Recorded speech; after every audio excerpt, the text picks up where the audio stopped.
ఒక్కసారి మాత్రం పర్లేదు అనుకుంటాను చెప్పండి, అన్ని ఓపెన్ అయిపోతున్నాయి ఇవాళ రేపు. నువ్వు ఏం పర్లేదు ఏముంటుంది, ప్రతిదీ మాట్లాడుతున్నారు బయటకు వచ్చి. ఓ రోజు మధ్యాహ్నం దాకా నీకు షూటింగ్ లేదన్నారు. సరే అని చెప్పి ఖాళీ అని కూర్చున్నా. పాపం చచ్చిపోయినాడు ఎంఎస్ నారాయణ. ఏంటి ఏంటి అన్నగారు మధ్యాహ్నం ఎప్పుడో షూటింగ్ ఏది ఖాళీ లేదు అంటారండి. రెండు అన్నామంటే సరే అని చెప్పి ఇద్దరం కలిసి కాసేపు మందేసి అనుకోకుండా కవర్ చేశారు షూటింగ్కి. చిరంజీవి గారు క్యాకులు ఇచ్చాడు. బుద్ధి లేదు వెళ్ళని ఇంత క్యారియర్ ఉన్నవాడు నీకు పాలు పుడతాయి రావడం ఏంటని ఇట్లా. మన నిజమే కదా, తప్పు కదా. ఏ సినిమా అండి అది? జ్ఞాపకం లేదు నాకు. చిరంజీవి గారి కాంబినేషన్ ఆ సినిమా కాదనుకుంటాను. బట్ ఆయనకి తెలిసి కేకలేసారా మీ మీద? కేకలేసారు అనుకుంటా. అట్లాంటిది అది మొత్తానికి ఆయన కేకలేయడం జరిగింది. అంటే మంచిగా అదేలేండి, మంచి ఆర్టిస్ట్ నువ్వు, అదే కెరియర్ పాడవుతుంది, పడి ఏంటిది 10 మంది చెప్పుకుంటే అంత అసహ్యంగా ఉంటుంది అని కేకలేసాడు. అదే మీ అభివృద్ధిని ఆశించి చెప్తున్నా. అంటే మొదటి నుంచి బాగా మీకు చిరంజీవి గారితో అటాచ్మెంట్ ఎక్కువ అండి? అటాచ్మెంట్ నేను ఎవరి వెళ్ళకి వెళ్ళనండి. నా దగ్గర ఫోన్ నెంబర్లు కూడా లేవు. ఏదన్నా ఫంక్షన్స్కి ఎవరన్నా వాళ్ళు పిలిస్తే మనం వెళ్ళటం, లేకపోతే నాకు ఏదైనా ఫంక్షన్ ఏదైనా ఉంటే పిలవడానికి వెళ్ళడం అంతే తప్ప నేను అసలు ఎవరి దగ్గరికి వెళ్ళను. కాదు చిరంజీవి గారితో ఏంటంటే ప్రాణం ఖరీదు ఫస్ట్ పిక్చరు. నేను కెమెరా ముందు నుంచింది ఫస్ట్ ప్రాణం ఖరీదు. మీరు? నేను. వాసు గారు డైరెక్టర్. అవును, కే వాసు డైరెక్టర్. మనం పోయారు కదా. అవునండి. ఆయన ఆ సినిమాలో చిరంజీవి గారు కూడా యాక్ట్ చేశారు. అవును. తెలియదు, నేను ఎవరో తెలియదు, ఆయన ఎవరో నాకు అంతవరకు తెలియదు. రాజమండ్రిలో అప్సరా హోటల్ దగ్గర ఉంటే ఒక రోజు సాయంకాలం పూట 7 గంటల వేళ ఒక టేప్ రికార్డులు కదా, అప్పుడు మ్యూజిక్ వినపడి ఇది చేస్తుంది ఏంటని చెప్పి వెళ్ళి చూసా. వరండాలో అయిన చిరంజీవి గారు మెడలో ఆర్టిన్ మార్కు ఆంజనేయ బెల్ట్ ఉంటుంది, చైన్, ఒక చిన్న లంగోటి కంటే కొంచెం పెద్దది డ్రైవర్ లాంటిది వేసి మ్యూజిక్ పెట్టి విపరీతంగా పిచ్చిగా డ్యాన్స్ చేసేస్తున్నాడు. ఇంటర్ బాబు ఇది అనుకున్నా. అప్పుడు చూసా ఆయన్ని మొట్టమొదటిసారి చూసింది అది.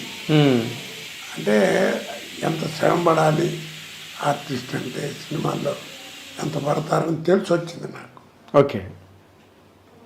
అప్పటి నుంచి ఆ తర్వాత ఆ సినిమాలు అప్పుడప్పుడు మాట్లాడడం, తర్వాత నేను కూడా యాక్ట్ చేశానండి ఆ సినిమాలంటే అలాగా ఆయన అంటాం.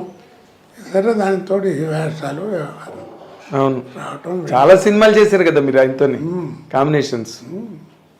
ఫస్ట్ ఆయనకి ఆపోజిట్ ఫిల్మ్ చేసింది ఫస్ట్ పిక్చర్ 786, ఖైదీ నెంబర్ 786. ఆయనకి ఆపోజిట్ చేసింది. ఓకే. దానికి కూడా చాలా సెలెక్షన్ వ్యవహారం ట్రస్ట్ చేస్తూ చిరంజీవి గారు అందరూ చూడటం, ఇది ఓకే చేసుకోవడం. ఓకే. అంటే దానికి ఇంకొకరిని ఎవరినైనా అనుకుని మీరు వచ్చారా, లేకపోతే మీరు? ఆ విషయాలు నాకేం తెలియదు. ఓకే. మొత్తానికి ఓకే. బట్ మీరు ఒక్కసారి మీ కెరీర్ని కనుక వెనక్కి తిరిగి చూసుకుంటే చాలా లాంగ్ కెరీరు, చాలా గ్లోరియస్ కెరీర్ మీది. అంటే కోట లేనిదే సినిమాని ప్లాన్ చేసుకోలేదు ఎవరు, నాకు తెలిసి ఆ విషయం. శత్రువు సినిమా మీకు చాలా పెద్ద బ్రేక్ కోడి రామకృష్ణ గారి ద్వారా. అవునండి. శత్రువు క్యారెక్టర్ ఆఫ్ ది డికేడ్ అది బయటకి యూసేజ్ కూడా వచ్చేసింది. బయట కూడా మాట్లాడుకోవడమే ఆ కేక. అవును. ఇప్పుడు ఏదైనా కార్డ్స్ ఆడేవాళ్ళు ఉన్నారనుకోండి, పేక మొక్కేయలేదు, తొందరగా మొక్కారా బాబు చంపేస్తాడండి వీడు, ఇలాగా ఒరిజినల్ గా మాట్లాడేది. ఈ హోటల్లో జలపాతాలు ఎవడు పెట్టాడు రా బాబు అని, ఇలాగా ఈ ఫోన్ ఎవడు కనిపెట్టాడు రా బాబు అని. దాన్ని అలా అది మామూలు జనజీవితంలోకి వచ్చేసింది, ఆ మాట వచ్చేసిందండి. చాలా మీరు ఒక మంచి మాట చెప్తానండి, ఇన్ని వేషాలు ఇలా కనపడుతున్నాయి కదా, ఒక్క వేషం కూడా ఒకరోజు ముందు పిలిచి నాకు చెప్పింది ఒక్క వేషం లేదండి. నిజంగా భగవంతుడు ఎంత ఎలాంటి మరి జీవితం ఎలా ఇచ్చారు చూడండి. ఒక్క వేషం ఒక 2 గంట ఎంత వెళ్ళటం, పక్కన కూర్చోటి ఇట్లా అనుకుంటున్నాం, కోటగారు మీకు కూడా ఏమైనా బ్రెయిన్లో ఏదైనా ఉంటే చెప్పండి, బాగుంటే పెట్టేద్దాం ఇరికిద్దామని ఇంప్రవైజేషన్ చేసుకోవడం తప్ప వెళ్ళిపోవడం. అంటే మీరు అంటే నేను ఎందుకంటే ఎందుకంటే ఇంకో ఎంత చెప్తాను నేను, కొన్ని సినిమాలు పేర్లు చెప్పకూడదు, పైవాడి డైలాగు కిందవాడి డైలాగు ఉండేది, మధ్యలో కోట లేకపోతే క్యారెక్టర్ పేరు ఉండేది కదా, కోట చూసుకుంటాడని రాసేవారు. అది డైలాగ్ మీది. అక్కడ డైలాగ్ అదే కోట చూసుకుంటాడు అన్నది మీ డైలాగ్.